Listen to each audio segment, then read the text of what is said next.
Today on Radio Times, we want to look at the history, the appeal, and the roots of political humor. And we have two guests who have joined us here in our Philadelphia studio. Alison Dagnes is an associate professor of political science at Shippensburg University, that's here in Pennsylvania.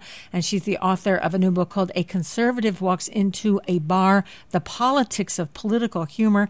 And Alison Dagnes, nice to have you with us on Radio Times. Thank you very much. You're very welcome. Also with us is Danica Young, and she's an assistant professor at the University of Delaware, where she's a fellow at the Center for Political Communication. She does comedy improv, and she's also a contributor to flakcheck.org at Penn Annenberg. And we see what Jean from Cinnaminson has to say. Jean, go ahead. You're on Radio Times.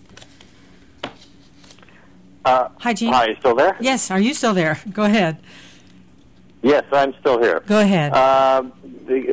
What about the possibility that the reason conservatives think that Colbert is conservative is not that they're biased, but that the conservative mind just doesn't get irony. When I talk to conservatives, they don't get that kind of humor. Well, that's interesting, and I have to say, Dana's jumping up and down here. Jean! Go ahead, Dana. Friend, how are you? So I have gotten in arguments about this with people across the aisle, but I'm going to tell you in a snippet here. There is some evidence that points to the fact that what you're saying is true. And the evidence comes from these really fancy fMRI studies, neuropsychology, studies of cognitive psychology at NYU that have been going on the last 10 years, where they're looking at the brain structures and functioning of liberals versus conservatives. And they find some amazing things. They find a larger amygdala among conservatives, meaning you have a higher threat response, mortality, and your own death is very salient to you.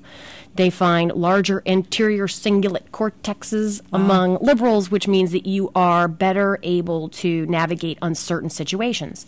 There's also been studies, also from this team at NYU, that look at aesthetic preferences among liberals and conservatives, finding that liberals are far more likely to appreciate things that are abstract, like abstract art, plays that don't have a happy ending, etc.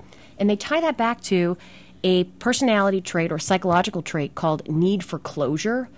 People who need things tied up in a knot at the end, that trait correlates very strongly with a conservative ideology. So all that is to say, Jean, that I'm in the middle of putting together this elaborate argument that says that what you're saying is right, and that it is irony is something that is just the natural pairing with a liberal mind. An exaggeration, where you heighten an existing reality, that is something that's a natural pairing, I believe, with a conservative mind. Interesting. Alison, makes sense. Jean, thanks for the call. It makes a lot of sense to me.